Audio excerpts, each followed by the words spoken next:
Hello दोस्तों, आप सब लोगों को मोस्ट वेलकम। आप लोगों को मैं टीजीटी पीजीटी पर इम्पॉर्टेंट क्वेश्चन पढ़ा रहा हूँ, जो कि पिछले वीडियो में भी पार्ट 3 तक पढ़ा चुका हूँ। 1 से लेकर 30 क्वेश्चन तक हो चुके हैं। स्टूडेंट, आप लोगों से ये मेरा पूछना है कि मेरा पिछला वीडियो कैसे लगा। इसे आप लोग कमेंट बॉक्स में ज़रूर बताया करें, जो कोई कमी हो वो भी बताया करें, ठीक है। इसे आप ध्यानपूर्वक समझें। ये क्वेश्चन है 31 से 40 नंबर तक के, है ना, जो कि क्लास 11th और 12 में भी इम्पोर्टेंट रूप से आते हैं, वो भी ध्यान दीजिएगा, है। सब प्रकार के बच्चे इसको ठीक से पढ़ें। There are 80 students in a class. कक्षा में 80 विद्यार्थी हैं। इन दिस क्लास, इस क्लास में 50 स्टूडेंट, 50 स्टूडेंट स्टडी मैथ्स, 50 विद्यार्थी जो है मैथ पढ़ते हैं।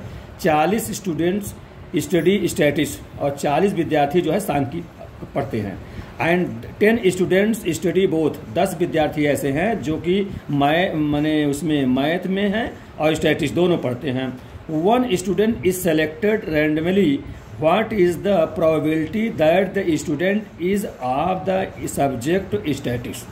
तो इसमें प्रायिकता ये बताना है कि एक स्टूडेंट जो कि स्टैटिक्स पढ़ रहा हो उसकी क्या प्रायिकता होगी। तो सबसे पहले स्टूडेंट, इसे हम वेन डायग्राम से आपको बता दें। तो वेन डायग्राम से जैसे दो वेन बना लिया, 2 सर्किल बना दिए, ठीक है। इसमें मैथ के स्टूडेंट, इसमें स्टैटिक्स के स्टूडेंट, इस प्रकार लिख दिए। अब जो दोनों पढ़ते हैं उसको पहले बीच वाले में कॉमन पॉइंट पर, कॉमन प्लेस पर लिखेंगे। ये कॉमन प्लेस है।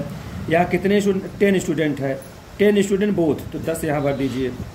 और 50 स्टूडेंट मैथ पढ़ते थे, जिसमें 10 या कॉमन वाले में निकल गया, तो 40 स्टूडेंट ऐसे हैं जो मैथ पढ़ते हैं। और स्टैटिक्स वाले में 40 हैं, 10 निकल गया, तो 30 स्टूडेंट जो है स्टैटिक्स पढ़ते हैं, ठीक है। ये हुआ। तो प्रोबेबिलिटी में ध्यान दें, ये पूछा रहा है व्हाट इज द प्रोबेबिलिटी, प्रायिकता क्या होगी जब वो स्टूडेंट क्या हो, स्टैटिक्स हो, that the student is of the subject statics. और 1 स्टूडेंट सेलेक्टेड, मैंने उसमें चुनना एक स्टूडेंट चुनने जाने की प्रायिकता क्या होगी। तो ध्यान दें, प्रोबेबिलिटी को जिसको हम पीई कह देते हैं, प्रोबेबिलिटी, ई को इवेंट है, पी मीन्स प्रोबेबिलिटी। ये होता है, आप जैसे जानते हैं, number of E divide by number of yes, मतलब घटित होने वाले घटना की संख्या बटे टोटल घटनाएं की संख्या के अनुपात को ही प्रायिकता कहते हैं। तो यहाँ पर जो एक स्टूडेंट सेलेक्टेड करना है, किसमें से सिलेक्टेड करना है, वो स्टैटिक्स का हो।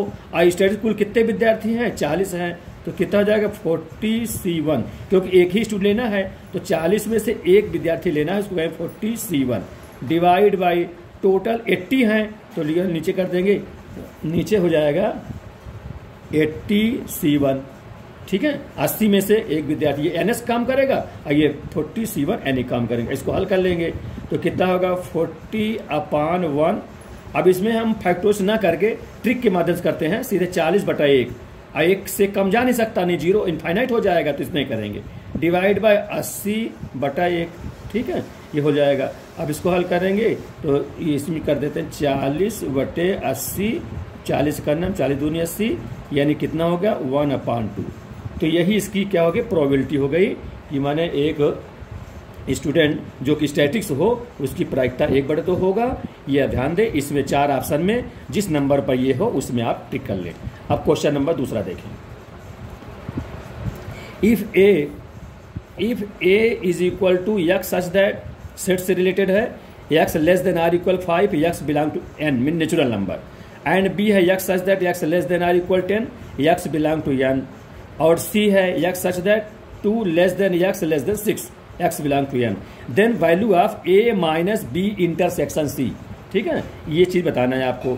देखें, तो सबसे पहले सेट ए देखें। सेट ए में ये जो कंडीशन दिया हुआ है, इस कंडीशन के कौन कौन एलिमेंट आएंगे वो निकाल लिया जाए। तो देखिए इसको पहले, सबसे पहले ए बराबर, देखिए 5 से कम और नेचुरल नंबर हो, तो नेचुरल 1 से शुरू होता है, तो 1 2 3 4 और 5, क्योंकि इक्वल भी लगा है तो 5 तक एलिमेंट आ जाएगा, ये हो गया। और बी में 10 तक है, तो 10 तक लिख देंगे, 1 2 से लेकर 10 तक, ये 10 लिख देता, ठीक है, ये हो गया। और सी में कितना है, 2 से 6 के बीच में है, इक्वल नहीं लगा है, इसका मतलब ना 2 आएगा ना 6 आएगा, तो क्या क्या आएगा 3 4 और 5, ये 3 एलिमेंट इसमें आ जाएगा, ठीक है, ये तीनों सेट हो गए। अब निकालना क्या है, ए माइनस बी इंटरसेक्शन सी। तो सबसे पहले आप निकालेंगे बी इंटरसेक्शन सी, मैंने जो दोनों में कॉमन हो। तो बी और सी में कौन कौन मिल रहा है, 3 4 5 ये एलिमेंट मिल रहा है, तो इसको लिख देंगे पहले 3 4 और 5, ये बी इंटरसेक्शन सी में लिख देंगे। फिर इसका पूछा जा रहा है कि ए माइनस बी इंटरसेक्शन सी बताइए। इसका मतलब ए में हो लेकिन बी इंटरसेक्शन सी में ना हो। तो ए में कौन कौन है, 1 से लेके 5 तक है। बी इंटरसेक्शन में कौन कौन है, 3 4 5 हैं। तो कौन सा लिखना है जो बी इंटरसेक्शन सी में ना हो, मतलब 3 4 5 ना हो। तो कौन कौन होंगे, 1 और 2 हो जाएंगे दोनों, ये 3 4 5 कट जाएंगे क्योंकि इसमें नहीं होना चाहिए। तो कौन कौन हो जाएगा, 1 और 2, ये 2 एलिमेंट ये इसमें आ जाएगा। ठीक है स्टूडेंट। क्वेश्चन नंबर अगला की 33, if y is equal to 1 plus X square by factorial 2 plus X cube by factorial 3, ये करते हुए कितना x to power n by n का factorial, then find dy by dx। ये फंक्शन जो लिखा हुआ है इसका डिफरेंशियल करना है। ठीक है स्टूडेंट। अब देखें तो ये अब क्या करें, कैसे करें, सीधे डिफरेंशियल करना शुरू कर दीजिए। तो लिखेंगे इसका dy बाई dx, x के सापेक्ष करना है, 1 का 0 हो जाएगा, फिर x का 1 और जैसे जानते हैं x स्क्वायर का 2x कांस्टेंट बाहर हो जाएगा, फिर इसका 3x square divide by 3 factor बाहर हो जाएगा। इस प्रकार से कहाँ तक जाएगा, x टू पावर n का क्या हो जाएगा, ये n x to the power n minus 1 divide by n का फैक्टोरियल। ठीक है, ये हुआ। अब इसके आगे 1 लिखेंगे, फिर ये 2 से 2 काट देंगे, 1 का फैक्टर बचेगा, x बाई 1 का फैक्टर लिख देते हैं। फिर ये 3 का फैक्टर क्या करेंगे, लिख देंगे, एक लिखे दे रहे हैं 3x square divide by 3 into 2 और इंटू 1 भी कर देते हैं, 1 तक आ जाते हैं। फिर इस प्रकार से करते हुए यहाँ आएंगे, लास्ट प्लस लिख देते हैं यहाँ पर प्लस।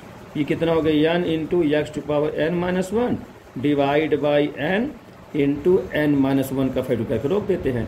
तो n से ये n कट जाएगा, 3 से 3 कट जाएगा, तो ये कितना होगा, ये होगा 1 plus x by factorial 1 x square by factorial 2, इसको कर देते हैं प्लस, ये जाएगा कहाँ तक, ये होगा X to power n minus 1 divide by n minus 1 का फैक्टोरियल। ठीक है स्टूडेंट, ये हुआ आपका dy बाई dx। ठीक, अब देखें स्टूडेंट, ये डिफरेंशियल हुआ। अब इसमें अगर देखें प्रश्न में जो 1 से लेकर x टू पावर n तक है, इसमें एक पावर कम है। अगर इसमें हम x to power n 1 n factor जोड़ दें तो ये पूरा फंक्शन y के बराबर हो जाएगा। तो इतने जितना जोड़ेंगे उतने सब्ट्रैक्ट घटा भी देंगे, तो हम यही की दे रहे हैं plus x to power n divide by n का इतना जोड़ रहा हूँ और बाहर कोष्टक इस कर देते हैं और बाहर माइनस कर देता हूँ, x to power n divide by n का फैक्टोरियल। ये क्या चीज़ हुआ, ये हुआ आपका dy बाई dx। फिर देखें अब ये 1 से लेकर x to power n by n के फैक्टोरियल तक ये क्या है, दिए गए प्रश्न में y के बराबर है, तो इसको y लिख देते हैं। और बाहर क्या है, minus x to power n और डिवाइड बाई n का फैक्टोरियल। ठीक है, ये dy बाई dx, ये स्टूडेंट्स का आंसर हो गया। ठीक है, जो ऑप्शन में हो उसको आप टिक कर लेंगे। ठीक है, अगला क्वेश्चन देखें। क्वेश्चन नंबर है 34, if x plus 1 x plus I Y to power 1/3 is equal to a plus I B, then find the value of x upon a plus y upon b। इसकी value क्या होगी ये बताना है। देखिए ये complex number से related question है। अब ये 1/, थर्ड रूट है, तो थर्ड रूट हटाना है तो दोनों पक्षों में क्यूब कर दिया जाए, तो ये 1/3 हट जाएगा। तो एक्स वाई के मान निकाल करके यहाँ रख देंगे तो आंसर आ जाएगा। तो सबसे पहले दोनों क्यूब रूट मैंने क्यूब करने पर, क्यूब रूट तो खुद ही दिया है, क्यूब मैंने घन मैंने 3 लगाने पावर 3 करने पर है ना, क्यूब रूट क्यूब मैंने क्यूब करने पर रूट नहीं। तो क्या करेंगे, एक्स प्लस आई वाई हो जाएगा, इधर क्या हो जाएगा, a प्लस आई बी का होल पावर 3 हो जाएगा। ठीक है स्टूडेंट, अब आप इसको खोल दें, तो ये खोलेंगे तो क्या हो जाएगा, a का क्यूब, ठीक है, इधर आई बी का होल क्यूब तो आई स्क्वायर का मान -1 होता है, एक आई रह जाएगा, तो एक आई लिख देते हैं। तो आई बी क्यूब यानी ए क्यूब माइनस बी क्यूब हो गया, प्लस 3ab होता है, 3ab अब आई भी है, इंटू ए प्लस बी यानी ए प्लस आई बी। ठीक है, इसको जैसा आप जानते हो कि आई स्क्वायर का मान -1 होता है और यहाँ पर आई क्यूब है, तो आई स्क्वायर इंटू आई में तोड़ लेंगे, तो ये आई स्क्वायर -1 और ये आई है तो माइनस आई हो जाएगा, इसीलिए हमने यहाँ पर लिख दिया है इसको। ठीक है, अब इसको गुणा कर लेंगे, तो होगा ए का क्यूब माइनस आई बी का क्यूब प्लस गुणा करेंगे तो प्लस 3ab और ए मिल के ए स्क्वायर हो जाएगा और बी और आई हो जाएगा। आई यहाँ जब गुणा करेंगे तो आई स्क्वायर -1 हो जाएगा, तो -3ab स्क्वायर हो जाएगा। इधर x प्लस आई वाई। अब दोनों से रियल इमेजरी में तुलना कर लेंगे, तो देखो स्टूडेंट ये रियल में है और ये रियल में है, तो x ये रियल है तो यहीं डायरेक्टली देता हूँ, x बराबर कितना हो जाएगा, a का क्यूब माइनस 3ab स्क्वायर ये हो जाएगा, और y कितना हो जाएगा, जो i का कोफिशिएंट है, ये देखिए i कोफिशिएंट ये है और ये भी है, तो यहाँ कितना हो जाएगा 3a square b minus B cube, ये y हो जाएगा। अब आपसे पूछा जा रहा है कि x upon a plus y upon b का मान बता दीजिए, तो x के स्थान ये मान भर देंगे, बस अब देखिए यहाँ a कॉमन है तो ये कॉमन भी करते चलें, a कॉमन ले लें तो हो जाएगा यहाँ a square minus 3b square, ठीक है, divide by a he plus y, यहाँ b कॉमन दिख रहा है, b कॉमन ले लीजिए, तो b कॉमन ले लेंगे तो 3a square minus b square divide by b, ये b से b कट जाएगा, a से a कट जाएगा। अब स्टूडेंट ये जो बचा हुआ है 3a square plus a square, तो कितना हो जाएगा 4a स्क्वायर हो जाएगा, और 3b स्क्वायर और माइनस b स्क्वायर दोनों माइनस में है तो माइनस 4b स्क्वायर हो जाएगा। इसमें आप 4 कॉमन कर लें तो a square minus b square ये इसका आंसर हो जाएगा। ठीक है स्टूडेंट, समझ में आई बात ये ऑप्शन में जो भी हो उसमें आप टिक कर लेंगे। ठीक है, एक बात समझ आ रही हो ठीक से। अगला क्वेश्चन देखें, क्वेश्चन नंबर 35। इफ tan थीटा माइनस √2 sec थीटा is equal to √3, then general value of theta, माने थीटा का सामान्य मान क्या होगा, जनरल वैल्यू क्या होगा, वो आपको व्यापक मान भी कहते हैं, व्यापक हल कहते हैं, इसको ध्यान दें।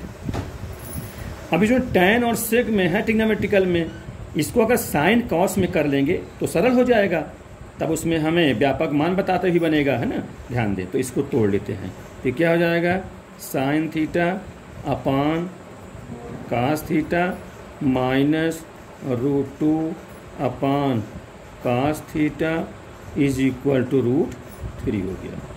एलसीएम ले लेंगे और जो कास आगे तिरछा गुणा कर देंगे तो कितना हो जाएगा साइन थीटा माइनस √2 बराबर √3 कास थीटा। अब इसको एक तरफ कर लेंगे, ये कांस्टेंट को राइट साइड कर लेंगे तो क्या हो जाएगा sine theta minus √3 cos theta is equal to √2 हो जाएगा। ठीक है, इसको समझ में आ रही बात ये। अब जैसा आप जानते हो कि a sine theta plus minus b cos theta हो तो उसमें जो गुणांक हैं a और b उनके वर्गों के योग के अंडर रूट से, है ना, दोनों तरफ कर सकते हैं, या अगर दाहिने न होता तो एक ही तरफ भाग कर देते और गुणा भी कर लेते। तो यहाँ पर √3 का वर्ग 3 हो जाएगा, 1 का वर्ग 1 हो जाएगा, तो √3 या 3 1 4, 4 का वर्गमूल 2, 2 से दोनों पक्षों में हम भाग कर दें, डिवाइड कर देंगे। ठीक है, तो मतलब करें 2 से यहाँ भी भाग करेंगे, 2 से यहाँ भी करेंगे, 2 से यहाँ भी करेंगे। ठीक है, आप जब यहाँ कर देंगे तो इसमें हम ट्रिग्नोमेट्रिकल जो इसकी वैल्यू होती है 1/2 का मान साइन में भी होता है, कास में भी होता है। तो हम अगर साइन में चाहते हैं तो ये तो साइन थीटा लिखा ही है, 1/2 को हम क्या लिख सकते हैं, कास में लिखना चाहते हैं जो साइन a प्लस b का सूत्र हो, जो 4 ऑप्शन में वो साइन के रिलेटेड क्वेश्चन दिए हुए हैं उसमें, जैसे n pi plus -1 to power n into alpha इस टाइप का दिया हुआ है, इसलिए इसको हम कॉस बना लेते हैं। तो क्या हो जाएगा, इस साइन थीटा लिखा ही है, इसको हम कॉस में कितना कह सकते हैं, 60 का मान होता है तो π/3। ठीक है, 3 6 18 ये हो जाएगा 60 degree. Sine a cos b minus cos theta और साइन ही होना चाहिए, तो किस में होगा, 60 में होगा, यानी π/3। ठीक है स्टूडेंट, समझ बात ये। और ये राइट साइड √2 है, ये 2 है, तो √2 को √2 कर देंगे तो 1/√2 हो जाएगा। अब ये साइन ए माइनस फार्मूला लग जाएगा, तो क्या हो जाएगा, sine theta minus pi by 3, ये हो जाएगा। ठीक, इधर साइन ए माइनस सूत्र है, sign A cos B minus cos A sine B. अब 1/√, जब इधर साइन उधर भी साइन बनाएंगे, क्योंकि इसके में होता है 45 में होता है, यानी पाई बाई 4 लिखेंगे। अब इस जैसे जानते हैं साइन थीटा बराबर साइन अल्फा हो, जब साइन थीटा बराबर साइन अल्फा हो तो क्या होता है, थीटा बराबर, जैसा आप जानते हो, इफ़ लिख देता हूँ, if sine theta is equal to sine alpha, therefore theta is equal to n pi plus -1 to power n into alpha. ये इसका फार्मूला होता है, व्यापक फार्मूला होता है, यही रख देते हैं।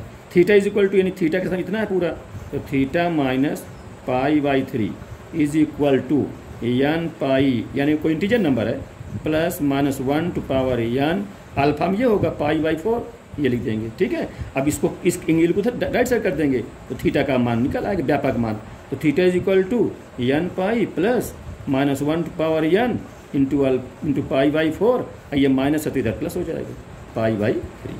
तो ये स्टूडेंट इसका आंसर हो जाएगा। ठीक है, ये ध्यान दीजिएगा, ये इसका सोल्यूशन है। ठीक है, n pi plus -1 to power n pi by 4 plus pi by 3, ये आंसर हो गया। ठीक है, अब अगला देखें, the value of 4th root है, ये 5 का 4th रूट इंटू 8 का 6th रूट है, 6वां मूल, ये 4था मूल, इंटू के रूप में दिया है, तो इसका माने वैल्यू क्या होगा, इसका मान क्या होगा।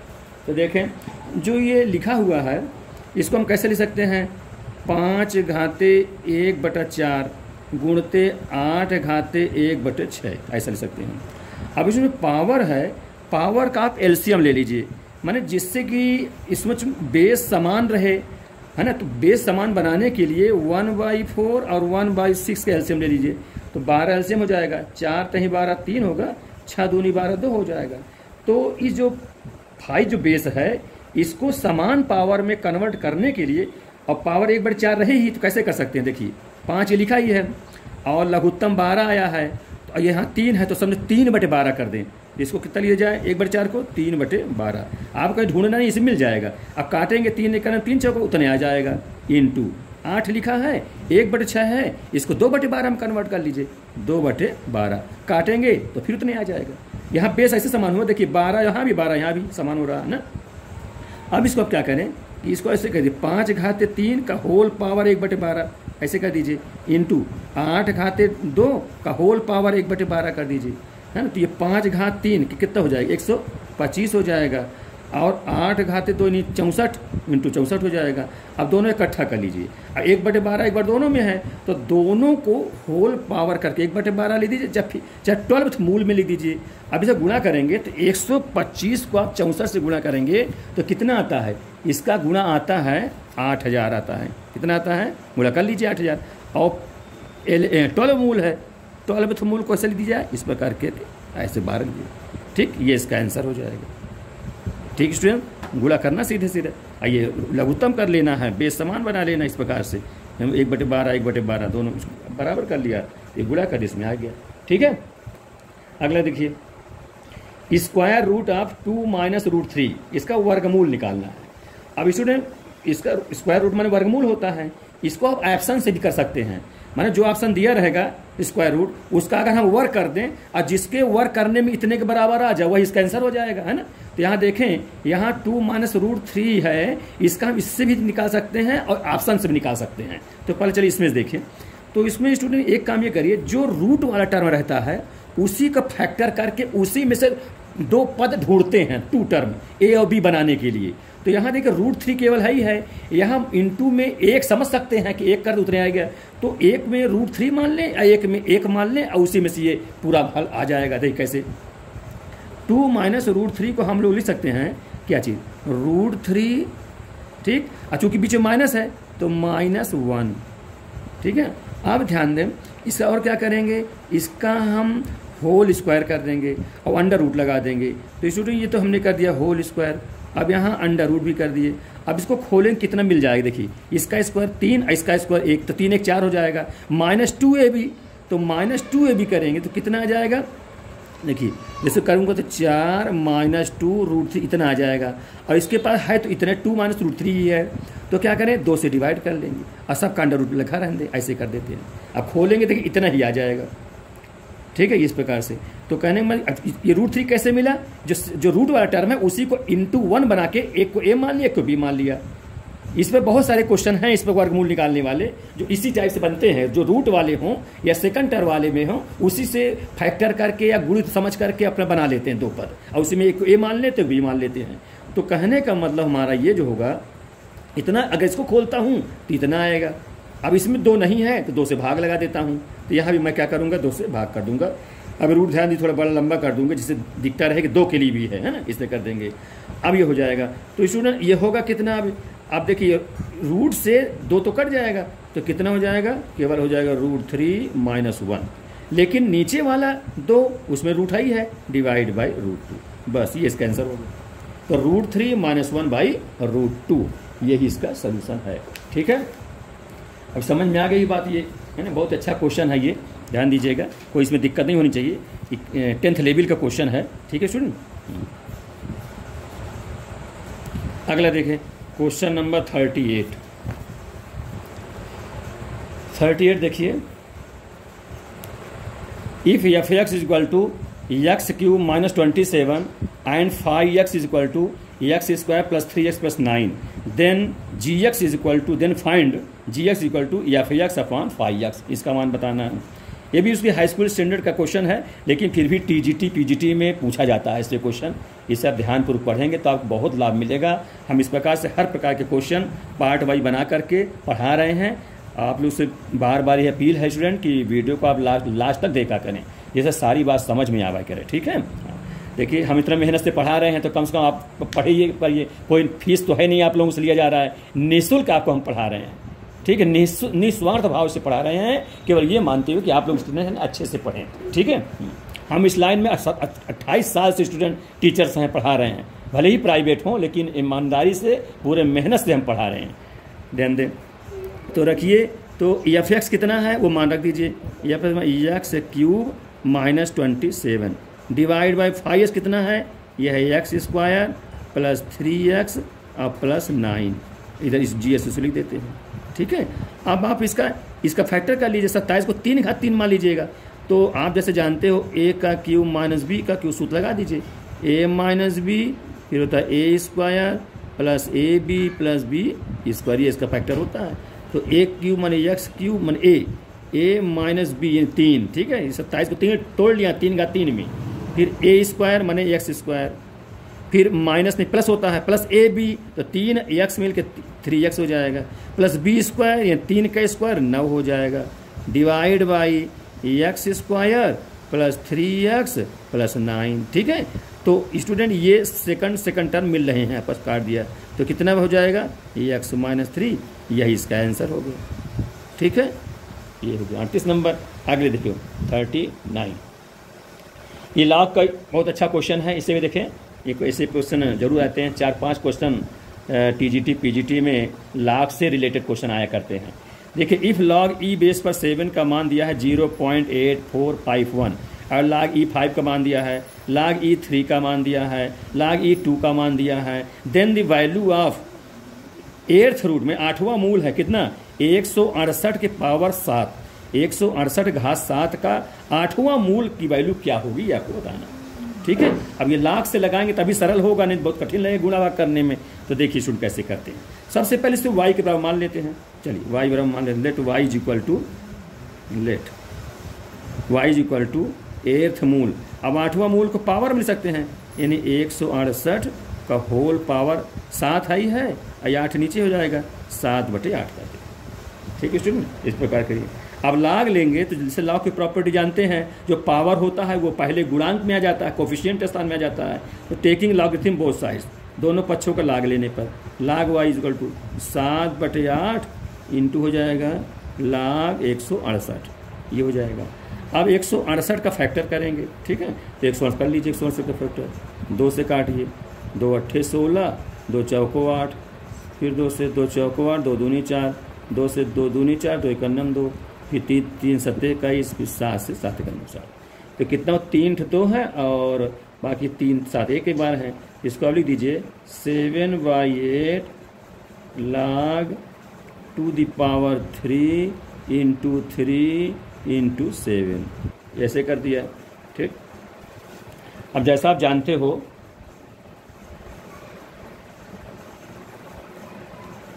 जैसा आप आगे देखें इसके आगे तो ये हम अच्छा ये जो 7/8 है ये तो सब के लिए है, ध्यान दीजिएगा ना, सब में है ही है। तो 7/8 लिख दिया। अब ये कोष्ठक लगा देता हूँ। अब लाग के प्रॉपर्टी जो इंटू में रहता है वो प्लस हो जाता है, आप लोग जानते ही होंगे। एम इंटू एन हो तो लाग एम प्लस लाग एन, और जो पावर होता है वो पहले आ जाता है। तो इस सबको बनाता चलूँ, इसको क्या हो जाएगा, इसको खोलूँगा मैं तो हो जाएगा 3 log 2 plus log 3 plus log 7, ये हो जाएगा। ठीक है स्टूडेंट, आगे देखिए फिर ये हो जाएगा आपका अगला क्वेश्चन, उसी क्वेश्चन में आगे बढ़ें तो 7/8। ठीक है, ये अब ये log 2 की वैल्यू यहाँ जो दी हुई है वो लिखना है। तो 3 इंटू log 2 का मान दिया हुआ है 0 पॉइंट है तो पॉइंट लिखते हैं केवल 2 का 30 10 ये लिख दिया। फिर log 3 का मान दिया है 0.4771। फिर log 7 का मान दिया हुआ है कितना दिया है 0.8451 ये दिया हुआ इसमें। ठीक है, 7/8 ही लिख दिया। इसमें गुणा कर लेंगे 3 0 0 3 3 3 0 0 और 3 3 9 ये होगा पॉइंट, यहाँ 0 लगा देता हूँ।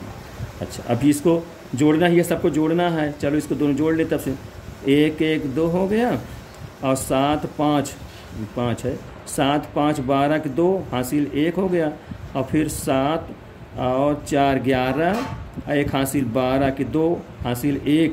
ठीक है, और 8 4 12 1 13 ये 13 लिख दिया। 0.4 अंक बाद होगा तो ये हो जाए इतना कोष्टक का। अब स्टूडेंट को फिर जोड़ूंगा तो यहाँ लिख देता हूँ 7/8 और ये जुड़ेगा तो कितना हो जाएगा 2 और 3 2 5 3 5 होगा, और ये 2 हो जाएगा, और ये 9 3 12 के 2 हासिल 1 1 1 2 ये हो जाएगा 2 इतना। ठीक है, इतना हो। अब इसमें क्या करेंगे 7 से गुणा 8 से भाग। अब स्टूडेंट जब हम 8 से भाग करेंगे है ना तो ये आएगा कितना, आप गुणा कर लेंगे, भाग करेंगे, 7 से गुणा भी करना होगा। अब ये इधर log y है इसलिए लिखते चलेंगे, इधर log y, इधर 8 से भाग कर दें अगर तो करता हूँ पहले मैं कर देता हूँ। 7 बाहर रखता हूँ, 8 से भाग लगाता हूँ तो ये गुणित लगा देता हूँ। देखिए चलिए दशमलव लगा दीजिए पहले। 8 दूनी 16 2 बार गया 16, अब कितना बचा 6, 16 4 20 2 22 है ना, तो कितना जाए 62, तो 62 8 7 56 हो जाएगा ना, तो 7 बार जाएगा 8 7 56। अब कितना बचा 8 7 56 4 2 6 65 हो जाएगा, तो 7 8 7 65 हो जाएगा ना। देखिए फिर इसका 8 दूनी 16 4 2 20 4 2 6 62 हो जाएगा, तो 7 8 56 यानी 4 7 62 हो जाएगा। यहाँ ठीक है 7 8 56 तो 4 6 62 हो जाएगा, तो 62 जो तो 7 8 56 कितना बचेगा 6 फिर बच जाएगा, तो 6 इसमें 65 हो जाएगा। तो 8 से कर रहे हैं, देखिए यहाँ देखिए भूले 8 7 6 8 28 64, तो 8 28 64 8 बार चला जाएगा, तो 8 64 1 बचेगा तो 12 ही हो जाएगा, तो कितना 8 1 9 8 हो जाएगा। ठीक, 8 1 4 बचेगा तो 8 5 40। गुणा आप कर लेंगे आप लोग, तो इसमें कर ही लेंगे सब तुरंत, ये हो जाएगा। अब स्टूडेंट क्या करना है 7 से मल्टीप्लाई भी करना है, तो 7 5 35 ये हो गया, अब 5 3 7 7 3 10 कि 0 हासिल 3 7 1 7 5 35 होगा, 7 1 7 3 10 0 हासिल 1, और 7 8 56 1 हासिल 57 कि 7 हासिल 5, और 7 7 49 49 5 54 कि 4 हासिल आए 5, और 7 दूनी 14 और 5 19 ये होगा 0.5 अंक बाद, ये 5 अंक यहाँ लगा दिया। ये स्टूडेंट log y का मान आ गया, log y बराबर y इतना। तो हमको तो y निकालना है स्टूडेंट। तो आप जानते हो log का उल्टा यानी अपोजिट एंटी log होता है, जिसको हिंदी में प्रतिलघुगण कहते हैं। तो यहाँ से अब y निकालेंगे, तो y बराबर करेंगे तो इसमें किसका क्या लिख देंगे log का उल्टा एंटी लॉग, यानी ANTI लॉग। एंटी लॉग आप कितने का 1.94705। ये इस इतने का एंटी लॉग लिख देंगे। अब जो आएगा वो लिख देंगे। अब इसके टेबल होता है, टेबल से सब चीज़ें बताई जाती है। यहाँ क्वेश्चन में इसका मान नहीं दिया हुआ, एंटी लॉग से रिलेटेड बात नहीं दी हुई है, इसलिए जो ऑप्शन आएगा ऑप्शन में कोई मिल नहीं रहा है। इसका मतलब हम चौथा आप लिख देंगे नन ऑफ दिस, जिसमें कोई नहीं वाला ये सही हो जाएगा। तो ऑप्शन के देखें तो इसको हल करेंगे तो टेबल से बताना पड़ेगा। अब टेबल यहाँ उपलब्ध नहीं है, नहीं इसको बता देते आपको, है ना। इसमें एंटी लॉग में दशमलव के बाद वाले से लिया जाता है कि किसी बार में हम कोई एक पीरियड हम लॉग और एंटी लॉग पर बहुत अच्छे ढंग से आपको समझा करके वीडियो में बना देंगे, ठीक है। उसको देखिएगा तो इसमें कौन सा ऑप्शन हो जाएगा, नन ऑफ दीज, मतलब चौथा क्वेश्चन समझ लीजिए। क्वेश्चन में चौथा नंबर डाल दीजिएगा, चौथा इसका ऑप्शन सही होगा, ये चौथा नंबर, ठीक है। और बाकी में तो सब गिनतियाँ दी हुई हैं, वो इससे मिल नहीं रही हैं, तो इसलिए ये चौथा नंबर हो जाएगा, ठीक है। चलिए अब अगला क्वेश्चन, लास्ट क्वेश्चन देखें। 16th term of x to the power half minus y to power हाफ का होल पावर 17, इसका 16वां पद पूछा जा रहा है। ये बाइनोमियल थ्योरम से रिलेटेड। जैसे जानते हैं कोई पद पूछा जाता है तो जैसे r+1वां पद पूछे तो r मिल जाता है, उससे एक पहले वाले में पद में मिल जाया करता है ना, ठीक है। जैसे तो यहाँ 17 में 16वां पद पूछा है तो क्या हो जाएगा 16वां पद, तो लिखेंगे 17C15, 16वां पद बताना है तो उसके पहले मिल जाएगा। जैसे आप जानते हो भाई TR+1 पूछा जाए तो क्या कहते हैं, NCR कहते हैं ना, उसमें से एक कम होता है, उसी कहते हैं 17C15। पहला टर्म में x हाफ में क्या चलता है, दोनों का अंतर 17 में से 15 गए 2 लिख देंगे। फिर सेकंड टर्म कितना, माइनस y टू पावर 1/2, नीचे बेस वाला ऊपर पावर में लगा देते हैं, ये हो जाएगा। अब इसको हल करेंगे, तो स्टूडेंट ट्रिक से करें। जैसे आप जानते हो NCR बराबर क्या होता है, N भी होता है, N-R है ये। तो यहाँ मैं कर देता हूँ, छोटा हो जाए 17C, 17 में से 15 गए 2 हो जाएगा। अब ये हाफ ये 2 ऊपर है, नीचे कट जाए तो केवल x बचेगा। ये विषम है पावर, इसलिए माइनस बाहर हो जाएगा, माइनस लिख देता हूँ। तो y टू पावर कितना हो जाएगा, y टू पावर 15/2 हो जाएगा, ठीक, ये हो जाएगा। अब स्टूडेंट इसको हल करना है, इसको मैं फैक्टर्स नहीं कराता, ट्रिक से बताता हूँ कैसे। देखिए 17/2, फिर उससे कम आना है 16 नीचे भी कम ऊपर भी कम 1। अब इससे कम 15 फिर नीचे 0 हो जाएगा, 0 रख देंगे नीचे तो अपरिभाषित हो जाएगा, वो काम नहीं करना है, मैंने 1 से कम ना आने पाए वहाँ तक इसको मल्टीपुल में 1 घटाते हुए रखना है। ये कर दिया, फिर into x y to power 15/2। अभी काट दीजिए, 2 का 9, 2 × 16 कट गया, तो कितना हो जाएगा 17 8 136 है ना, तो माइनस 136 क्योंकि माइनस लगा हुआ है, into x y to power 15/2, ये इसका आंसर हो जाएगा। ठीक है स्टूडेंट, समझ आई बात ये। तो इस प्रकार से ये लास्ट 40वां नंबर का क्वेश्चन है। इससे आप लोग TGT 2009 के क्वेश्चन पेपर से बहुत ही अच्छे प्रश्न बताए गए हैं। नेक्स्ट वीडियो में इसी के आगे 41 नंबर से 50 नंबर तक ये बताऊंगा। आप लोग स्टूडेंट, अगर आप लोग से अपील है, अनुरोध है कि अगर हमारा वीडियो आप लोग अच्छा लगे तो आप लोग शेयर और लाइक सब्सक्राइब जरूर करें और अपने इष्ट मित्रों को बताएं। ठीक है स्टूडेंट, सभी लोग पढ़ें स्टूडेंट। ये लॉकडाउन का समय चल रहा है, इसमें घर बैठे आप लोग अच्छे ढंग से सीख सकते हैं, अच्छी पढ़ाई अर्जित कर सकते हैं अगर आप चाह लेंगे तो। ठीक है, और अर्जित सफलता तब जरूर प्राप्त कर लेंगे। ठीक है, थैंक यू। नेक्स्ट आपको अगली वीडियो बताएंगे।